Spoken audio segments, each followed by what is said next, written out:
शुक्रिया मैम। बहुत देर हो चुकी है, आप लोगों का बहुत ज़्यादा समय नहीं लूँगा। संक्षिप्त में अपनी बातें यहाँ पर कहूँगा। उत्तराखंड राज्य स्थापना दिवस के इस रजत जयंती समारोह पर महाविद्यालय की प्राचार्य महोदया, हमारे अतिथि महोदय श्री प्रेमगिरी गोस्वामी जी, मेरे साथी प्राध्यापक वर्ग, सभी शिक्षक कर्मचारी वर्ग, प्यारे बच्चों, मैं आप सबका हार्दिक अभिनंदन और स्वागत करता हूँ। बड़े हर्ष का विषय है कि आज हम यहाँ पर रजत जयंती मनाने एकत्रित हुए हैं। नंदा देवी, पंचाचूली, नीलकंठ और त्रिशूल पर्वत जैसे हिमाच्छादित मनोहारी पर्वत श्रृंखलाओं में से सुशोभित बद्रीनाथ, केदारनाथ, यमुनोत्री, गंगोत्री जैसी धार्मिक आस्थाओं के केंद्र, अलकनंदा, भागीरथी, यमुना, मंदाकिनी जैसी सदानीरा नदियां जिसके रोम रोम को सींच रहे हैं, ऐसी देवभूमि उत्तराखंड राज्य का गठन 9 नवंबर 2000 को भारत के 27वें राज्य के रूप में हुआ।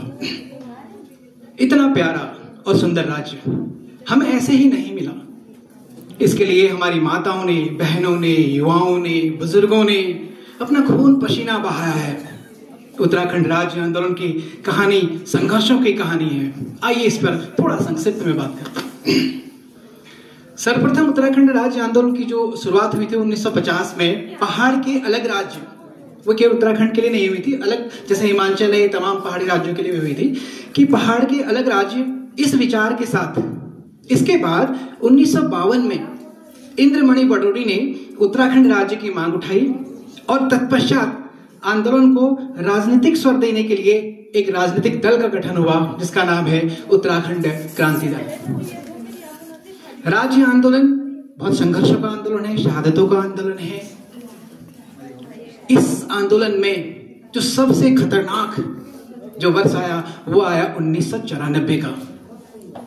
1994 का साल जो हमेशा हमेशा के लिए इस आंदोलन में एक काला अध्याय लिख दिया गया, जिसके जरिए हमारी चुनी हुई सरकार ने हम पर ही निर्मम गोलियों की बौछार कर दी। पहली घटना 2 सितंबर 1994 की है, जिसको हम मसूरी गोलीकांड के नाम से जानते हैं, जिसमें कि 6 लोगों की मौत हो गई, 6 लोग मारे गए, 6 लोगों ने अपनी शहादत दी। इसके अलावा जो दूसरी घटना हुई वो दूसरी घटना 2 अक्टूबर 1994, जब देश अहिंसा के पुजारी महात्मा गांधी का जन्मदिन मना रहा था, हमारी सरकार हम पर गोलियां बरसा रही थी, जिसको हम मुजफ्फरपुर कांड या रामपुर तिराहा नाम से भी जानते हैं। इसमें लगभग 6 लोगों की मौत हुई थी। माता और बहनों के साथ दुराचार एवं लूट की घटनाएं हुई थी। इस घटना ने राज्य आंदोलन की चिंगारी को माना एक विस्फोट का रूप दे दिया और पूरा हमारा आंदोलन एक विस्फोटक रूप धारण करने लग गया। नारा दिया गया, नारे लगने लगे कि हमारा शोषण बंद करो, उत्तराखंड राज्य घोषित करो, माँ बेटियों ने ठाना है उत्तराखंड राज्य बनाना है, आधी रोटी खाएंगे, उत्तराखंड बनाएंगे। तमाम संघर्ष और शहादतों का परिणाम रहा कि 1998 अर्थात 1998 में केंद्र सरकार ने राज्य गठन का प्रस्ताव स्वीकार कर लिया। तत्पश्चात 9 नवंबर 2000 को उत्तराखंड राज्य का गठन हुआ, जो आज 25 वर्ष का युवा हो चुका है। अब बात थोड़ा करते हैं कि इन 25 वर्षों में हमने क्या क्या पाया, क्या क्या खोया तो नहीं कहूंगा, क्या क्या पाया और क्या क्या पाना और रह गया है। अब सबसे पहले बात करते हैं शिक्षा की, जो समाज की रीढ़ है। उत्तराखंड की साक्षरता दर 80% के आसपास है और जो कि राष्ट्रीय औसत के बराबर है, जो अच्छी बात है। दूसरी बात कि हमारे यहाँ विश्वविद्यालय में नामांकन प्रक्रिया है, विद्यालय में नामांकन प्रक्रिया है, उसमें काफी वृद्धि हुई है। ऐसा नहीं कि नामांकन कम हो रहे हैं, काफी संख्या में विद्यालय में हमारे रजिस्टर्ड जो बच्चे हैं, जो नामांकन बच्चे हैं, उनकी संख्या भी काफी मात्रा में बढ़ी रही है। एक माध्यमिक शिक्षा में एक प्रोग्राम चल रहा है, समग्र शिक्षा अभियान। इस अभियान का परिणाम ये रहा कि इसके तहत दुर्गम और पहाड़ी क्षेत्र में डिजिटल शिक्षा, स्मार्ट क्लास, आवासीय विद्यालय, इस तरह की चीजें स्थापित की गई। इसमें थोड़ा चिंता का विषय यह है कि आज जो हमें शिक्षा दी जा रही है उसमें हमें गुणवत्ता में थोड़ा सुधार करने की आवश्यकता है। प्राथमिक और माध्यमिक विद्यालय दिन पर दिन बंद हो रहे हैं। पिछले बार एक रिपोर्ट आई थी कि 300 से ज्यादा विद्यालय एक साथ हमारे प्राथमिक विद्यालय बंद हो गए। ये निश्चित तौर पर एक उत्तराखंडी होने के नाते हमारे लिए एक चिंता का विषय है और होना भी चाहिए। तीसरी जो बात शिक्षा में चिंता की है वो है रोजगार परक शिक्षा की बात। हम शिक्षा की बात करते हैं लेकिन बावजूद हम रोजगार परक शिक्षा उत्पन्न नहीं कर पा रहे, नहीं दे पा रहे हैं, इसका परिणाम ये हो रहा है कि पहाड़ों से भारी मात्रा में पलायन हो रहा है। अब दूसरी बात करते हैं स्वास्थ्य की।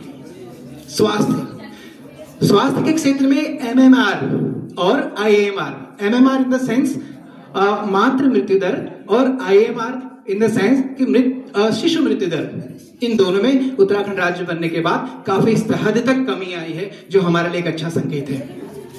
स्वास्थ्य केंद्रों में प्राथमिक स्वास्थ्य केंद्र जो हमारे CSC PSC हैं, इनकी संख्या में बढ़ी है। यहाँ तक कि उत्तराखंड सरकार ने मोबाइल चिकित्सा भी शुरू की है, जो हमारे लिए 108 सुविधाएं, 108 नंबर के एम्बुलेंस शुरू की है, जो वाकई में इस दुर्गम पहाड़ी क्षेत्र के लिए हमारे वरदान साबित हुआ है। इसमें थोड़ा स्वास्थ्य के क्षेत्र में चिंता की बात यह है कि पहाड़ी जिले आज भी स्वास्थ्य सुविधाओं से महरूम हैं। एक छोटा सा अल्ट्रासाउंड की भी अगर हमें करवाना है तो इधर कहीं नहीं है, हमें दूर आने के लिए रामनगर जाना पड़ता है उसके लिए। अब थोड़ा बात करते हैं कि हमने उद्योग और आर्थिक विकास कितना किया और कितना और रह गया।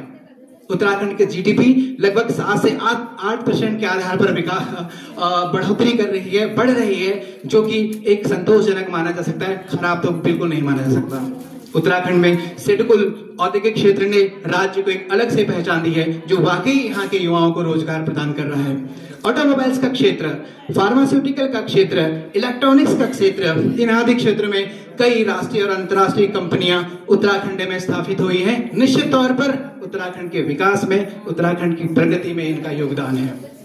और एक अच्छी बात, जो प्रति व्यक्ति आय है हमारी, वो भारत के कई राज्यों की प्रति व्यक्ति आय से हमारी प्रति व्यक्ति आय ठीक है, सही है, जो उत्तराखंड के लिए एक संतोषजनक या अच्छी बात है। इसमें भी थोड़ा सा जब चिंता की बात करते हैं, इसमें भी थोड़ा चिंता की बात यह है कि जो ये विकास हुआ है वो उत्तराखंड के मैदानी क्षेत्र में, जहां भावर और तराई के क्षेत्र, जहां औद्योगिक क्षेत्र है, चाहे हरिद्वार की बात करें, उधम सिंह नगर की बात करें, देहरादून की बात करें, इन क्षेत्रों में औद्योगिक विकास ज्यादा हुआ है। लेकिन पहाड़ी क्षेत्रों से आज भी विकास, पहाड़ी क्षेत्र उसकी बाह जोड़ रहा है और इसका बहुत दुष्परिणाम ये हुआ है कि इन पहाड़ों से बेतहाशा पलायन हुआ है। यहाँ का युवा उस पलायन के दर्द से जूझ रहा है। उत्तराखंड प्राकृतिक छटा के सौंदर्य से भरपूर है, तो इसलिए हमने उत्तराखंड गठन के बाद पर्यटन की दिशा में भी काम किया है। थोड़ा पर्यटन और पर्यावरण की बात कर लेते हैं। यहाँ की जो चारधाम यात्रा है वो पर्यटन की प्रमुख पहचान बन चुकी है। इको टूरिज्म, होम स्टे और इसके अलावा ग्रामीण, इन सब से क्या हो गया है कि थोड़ी बहुत हमारे ग्रामीण क्षेत्र में जो पर्यटन है उसको भी बढ़ावा मिला कि जगह जगह हमारे होम स्टे और इको टूरिज्म, ये तमाम चीजें चल रही हैं। चारधाम यात्रा, all weather road, Rishikesh Karnaprayag की जो भी नई रेल लाइन बनी है, इन तमाम सुविधाओं से उत्तराखंड को, ये सारी सुविधाएं उत्तराखंड को पूरे देश से जोड़ रही हैं, जो कहीं ना कहीं उत्तराखंड की प्रगति की गाथा लिख रही हैं। राज्य का, और इसके साथ साथ हम, उत्तराखंड एक ऐसा राज्य है जिसने पर्यावरण को भी संजोने का काम किया है। यहाँ का 65% जो क्षेत्र है वो अभी भी वनों से आच्छादित है, जो वाकई पर्यावरण क्षेत्र में हम पूरे देश के लिए, उत्तराखंड के लिए नहीं, पूरे देश के लिए अनमोल योगदान दे रहे हैं। बावजूद उत्तराखंड में प्राकृतिक आपदाएं एवं पर्यावरणीय संतुलन एक चिंता का विषय बना हुआ है। राज्य भूकंप के 4th और 5th जोन में है। भूकंप के 4th और 5th जोन में आता है। हर साल भूस्खलन जैसी चीजें, अतिवृष्टि होती है हमारे यहाँ पर, ग्लेशियरों का पिघलना और